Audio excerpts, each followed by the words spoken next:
जय हिंद दोस्तों, मैं किशन आप सबका स्वागत करता हूं। तो चलिए शुरू करते हैं डिफेंस समाचारों को।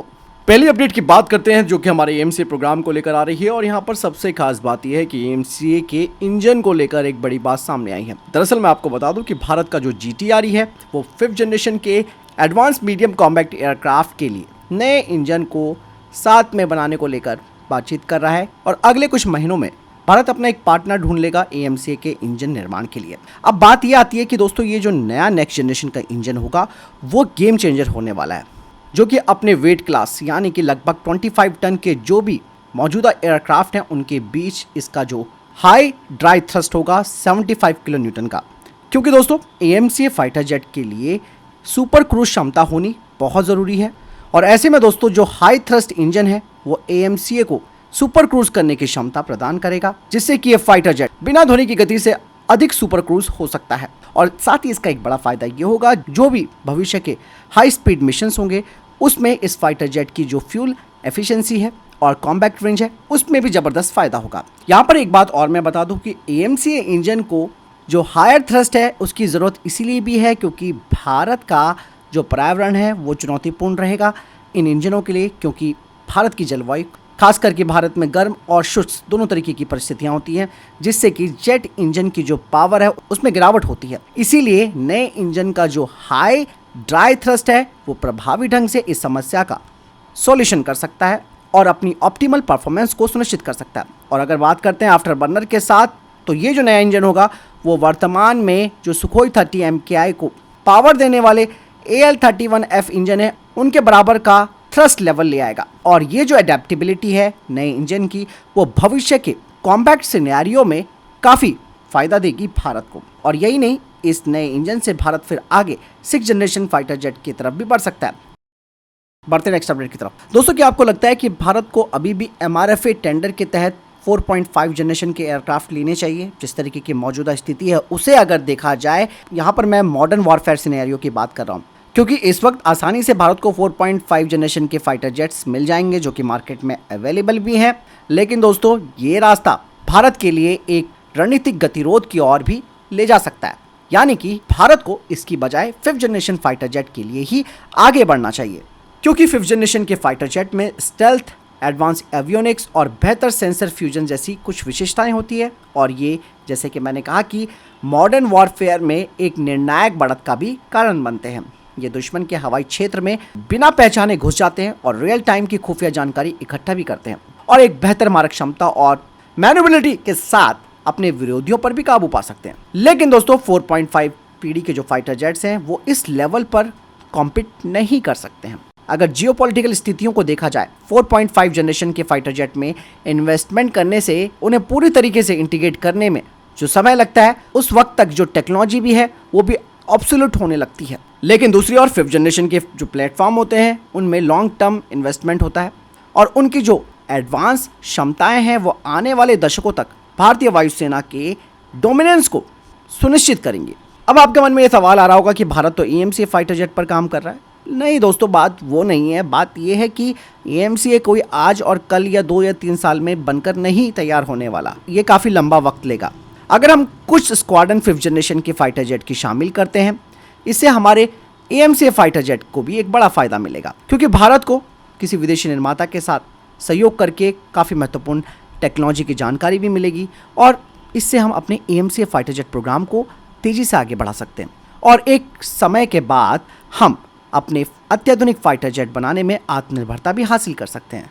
ऐसे में दोस्तों भारत को चाइना जैसी जो दुश्मन है उनकी आक्रामकता को रोकने के लिए 5th जनरेशन के फाइटर जेट्स की तरफ आगे बढ़ना चाहिए या फिर हमें उनसे आगे निकलने की कोशिश करनी चाहिए। वहीं दोस्तों जो 4.5 जनरेशन के फाइटर जेट्स हैं वो आगे चलकर भारत को हाई टेक कॉन्फ्लिक्ट में कमजोर बना देंगे, खास करके जब इंडियन एयरफोर्स तेजस मार्क 2 और तेजस मार्क 1A जैसे 4.5 जनरेशन के फाइटर जेट्स को शामिल करेगी। यहाँ पर यह बात भी आपको माननी पड़ेगी कि 5th जनरेशन के फाइटर जेट काफ़ी महंगे भी आएंगे, इनका रख रखाव करना भी एक जटिल चुनौती रहता है। लेकिन दोस्तों ये लागत हमें तब भारी पड़ सकती है जब हम नई टेक्नोलॉजी से कॉम्प्रोमाइज़ करेंगे। इसीलिए भारत को जो लीडिंग एरोस्पेस कंपनीज हैं उनके साथ रणनीतिक साझेदारी करनी होगी ताकि जो कॉस्ट है उसे मैनेज किया जा सके और फाइटर जेट्स को आसानी से इंडक्ट किया जा सके 5th जनरेशन के।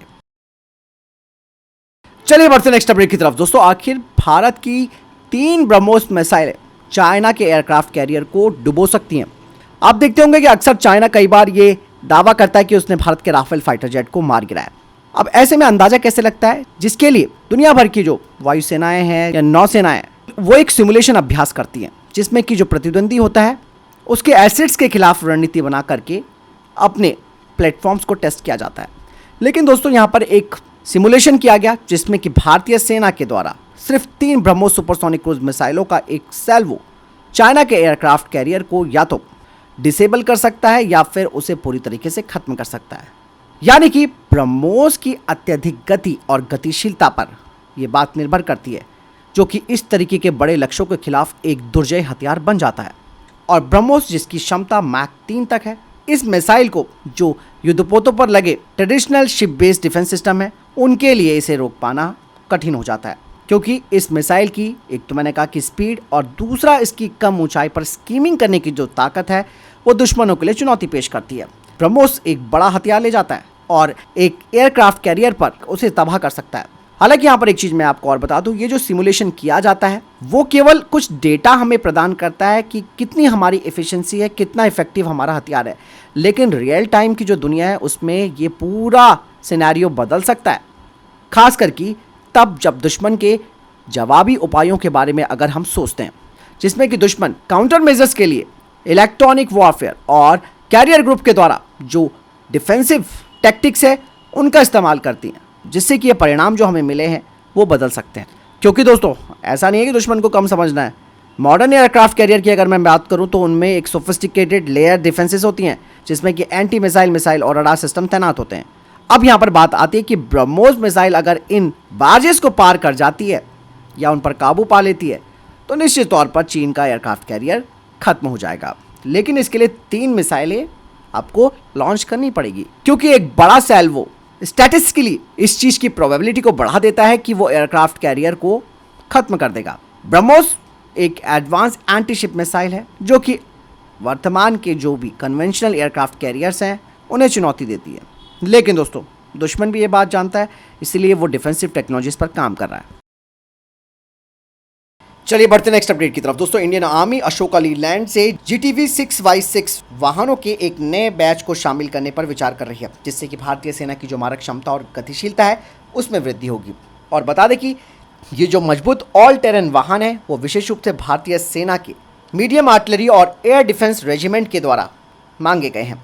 GTV 6x6 में 20 टन की टोइंग क्षमता है, जो कि इसे युद्ध क्षेत्र में ऑपरेशन के लिए महत्वपूर्ण जो भारी आर्टिलरी गन्स और रडार सिस्टम है उन्हें ले जाने में सक्षम बनाती है। और ये बढ़ी हुई क्षमता भारत की उत्तरी सीमाओं पर इन शक्तिशाली एसेट्स को तेजी से तैनाती और ऑपरेशन के लिए विशेष रूप से फायदा देंगी। कहा जा रहा है कि भारतीय सेना लगभग 250 GTV 6x6 वाहनों का ऑर्डर दे सकती है।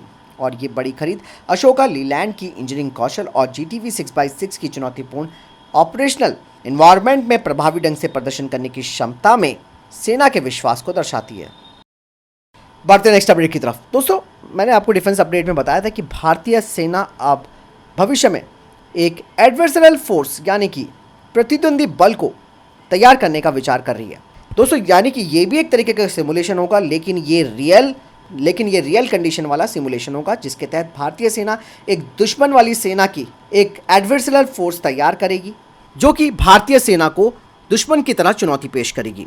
इससे दोस्तों भारतीय सेना में इनोवेशन को भी बढ़ावा मिलेगा, साथ ही भारतीय सेना की जो भविष्य की क्षमता है वो भी बढ़ेगी। बता दें कि एक जो एडवर्सरियल फोर्स है उसकी अवधारणा में सेना के अंदर एक डेडिकेटेड यूनिट बनाई जाएगी, जो कि भविष्य के विरोधियों की रणनीति और रणनीति का अनुकरण करेगी। जैसे कि मैंने बताया कि ये बिल्कुल दुश्मनों की तरह काम करेगी और इस तरीके से भारतीय सेना की जो कमजोरियां हैं उन्हें भी पहचाना जा सकता है और लगातार जिस तरीके से खतरे विकसित हो रहे हैं उनके खिलाफ नई टेक्नोलॉजी और सिद्धांतों का भी परीक्षण किया जा सकता है। और ये जो डेवलपमेंट है दोस्तों वो आर्मी की टेस्ट बेड ब्रिगेड योजना के साथ आता है। इस तरीके की जो पहले भारतीय सेना की वो राष्ट्रीय सुरक्षा के लिए भारतीय सेना के सक्रिय दृष्टिकोण को बताती है।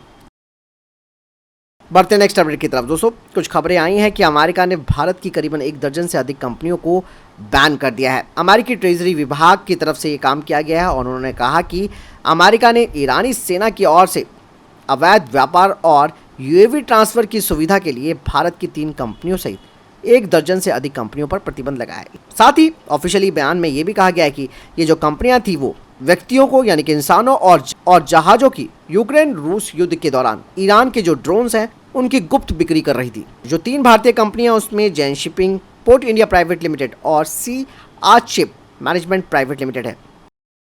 चलिए बढ़ते हैं नेक्स्ट अपडेट की तरफ। दोस्तों, जैसे ही ब्रह्मोस फिलीपींस पहुंची और उसके बाद चाइना काफ़ी एक्टिव हो गया और चाइना ने पहले तो अपने ड्रोन्स के जरिए फिलीपीन की निगरानी शुरू कर दी, लेकिन अब ऑफिशियली चाइना की आर्मी की तरफ से एक बयान आया है जिसमें उन्होंने कहा कि भले ही ये डील 2 देशों के बीच हुई है, लेकिन किसी तीसरे पक्ष के हितों और क्षेत्रीय स्थिरता को नुकसान नहीं पहुंचना चाहिए। इससे एक बात और साफ हो जाती है दोस्तों, चाइना को ये लगता है कि बस मैं ही सब कुछ कर सकता हूं, लेकिन भारत भी अब चाइना के दुश्मनों के साथ अपनी करीबियां, जहां चाइना भारत को चारों तरफ से घेरने की कोशिश कर रहा है, सेम भारत भी चाइना के खिलाफ उसी तरीके की पॉलिसी अपना रहा है और भारत को और भी जो दक्षिण चीनी सागर के पास मौजूद देश हैं उनके साथ रक्षा सहयोग मजबूत करने चाहिए। चलिए बढ़ते हैं नेक्स्ट अपडेट की तरफ। दोस्तों, कुछ खबरें सामने आई हैं सियाचिन ग्लेशियर को लेकर, जहां पर एक अंतर्राष्ट्रीय स्पेस एजेंसी की तरफ से कहा गया है कि चाइना पाकिस्तान के कब्जे वाले हिस्से में एक सड़क बना रहा है। दरअसल ये पाकिस्तान के कब्जे वाला कश्मीर का वो हिस्सा है जो 1963 में चाइना के पास चला। बता दें कि यहीं पर दोस्तों शाक्ष्म घाटी भी मौजूद है, जहां पर चाइना अपने हाईवे Z219 को आगे बढ़ा रहा है। ये इलाका चाइना के शिनजियांग में आता है। कुछ रिपोर्ट्स के मुताबिक ये जो सड़क है वो भारत के सबसे उत्तरी पॉइंट इंदिरा कॉल से लगभग 50 किलोमीटर दूर है। दरअसल सियाचिन ग्लेशियर पर जो इंदिरा कॉल है वो सैन्य दृष्टि से भारत का एक फॉरवर्ड इलाका है। यूरोपियन स्पेस एजेंसी के द्वारा जो सैटेलाइट तस्वीरें आई हैं उनसे पता चलता है कि सड़क के लिए कच्चा रास्ता पिछले साल जून और अगस्त के बीच तैयार कर लिया गया था। हालांकि भारतीय सेना की तरफ से भी इसे लेकर एक जवाब आया है जिसमें कहा गया है कि ये सड़क पूरी तरीके से अवैध है और भारत निश्चित तौर पर राजनयिक स्तर पर चाइना के साथ विरोध भी दर्ज कराएगा। दरअसल ये सड़क ट्रांस काराकोरम ट्रैक के पास है और आर्टिकल 370 हटाने के बाद जब भारत ने जो आधिकारिक मैप दिखाया था उसमें इस इलाके को भारतीय हिस्सा दिखाया गया। भारत को दरअसल टेंशन इस बात की हो रही है कि इस इलाके में कई तरीके के सैन्य गतिविधियां चाइना कर रहा है। एक्सपर्ट्स भी यही बताते हैं कि चाइना ये सड़क इसलिए भी तैयार कर रहा है ताकि वो शाक्ष्म घाटी से खनिजों को लाने ले जाने के लिए इसका इस्तेमाल कर सके और ये सड़क पाकिस्तान और चाइना दोनों के लिए फायदेमंद होगी। तो फिलहाल ये तभी तक के टॉप डिफेंस अपडेट्स। वीडियो के सामने कोई प्रश्न जवाब आपका कोई सवाल है कमेंट सेक्शन में लिखकर जरूर पूछ सकते। वीडियो को लाइक और शेयर जरूर कीजिएगा, चैनल जरूर सब्सक्राइब कीजिएगा। जय हिंद, वंदे मातरम।